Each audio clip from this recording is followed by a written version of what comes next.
There is peace in Christ when we learn of Him.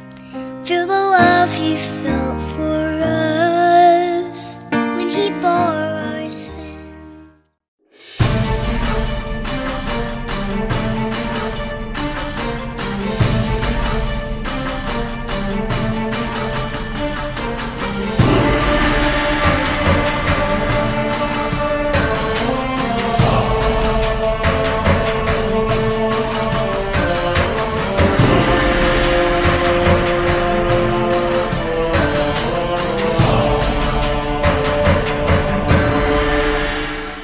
Esteeming viewers, here we are at the Brazilian Baracoon in Badadgry, Lagos, and here is the curator of the museum. Please, may we meet you? Thank you for coming. My name is Prince Adeshola Shakiru Ntagbiyan, a curator at the Brazilian Baracoon of Chief Seriki Faremi Williams Abas.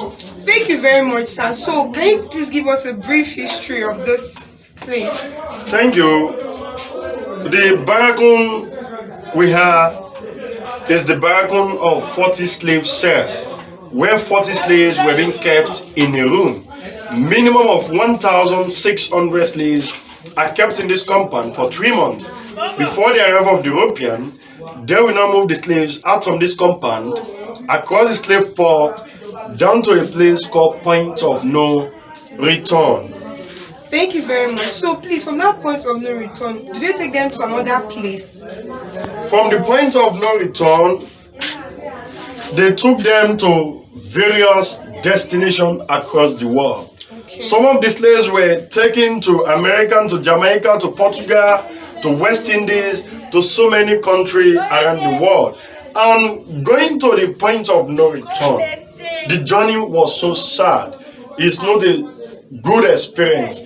Once you get down from a boat, you have to walk about 1.5 kilometers down to the sea. And once the slave get to the point of no return, that is the last destination. They are not coming back to Africa. That is where all our brothers and sisters in diasporas were taken out from. Okay, thank you very much. Now, before we ask you what they do there, what do they do here? Like, what were they doing here while they were slaves in this Baracoon? Yes, while they are in Baracoon, the slaves were captured from the hinterland, places like Oyo, Osun, Oshogbo, Egba, from the hinterland. Now, once they brought them to the slave market, it is the slave traders who will go to the slave market and brought their slaves. When they brought their slaves, they will now bring them back to the slave cell and keep them in the slave cell while they are waiting for the slaves' masters to buy their slaves and take them to various destinations. Okay, now in this Baracoon, who was the slave trader in charge? The slave trader in charge of this Baracoon is the late Chief Seriki Faremi Williams Abas. Is the middleman between the blacks and the white. He was selling his own slave directly to Brazil. That is why this compound is called Brazilian Baracoon. Thank you. Now, before he became a slave trader, was he a slave? He was once a slave that was captured at the age of 6 years in a Yoruba village called Ijogawele in today's Ogun State by the slave raiders. Later sold to a white man called Mr. Williams. It was the second master through Mr. Williams who finally released him, and when he came back, based on the agreement, he now became a slave trader, selling his own black people to the white people. Thank you very much. Now, what did he use to buy these slaves? Money, objects, what? Then, the money we are spending in Africa then was cowrie.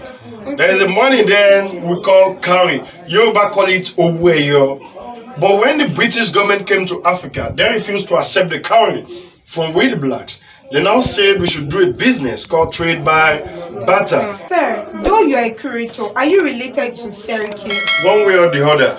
Okay. I am very, very related to this family, and also the curator of the Seriki Faremi Williams Abas Slave Museum. Thank you very much. Now, as a descendant of Seriki, how do you feel about what he did, being a slave trader? To my own best of knowledge, what Seriki Williams Abas did was not too right and not too wrong. And I used to ask people this question, that let's assume you are the one in the shoe of Seriki Williams Abas, whereby your master called you and asked you that, young lady, will you continue to be my slave, or you will choose to be a slave trader? The question is, what will you choose? Although nobody is saying what he did was so right, but you can see the public notice here. We, the descendants of Seriki Williams Abas, regret and are very sorry for the role and involvement of Seriki Williams Abas in the transatlantic slave trade in West Africa, either by force or by force. We are very, very sorry. But the question still remains: if you are in the shoe of Seriki Abas, will you continue to be a slave forever, or you choose to be a slave trader? Mind you, what we choose is to better be a slave trader. Thank you very much, sir, for your time.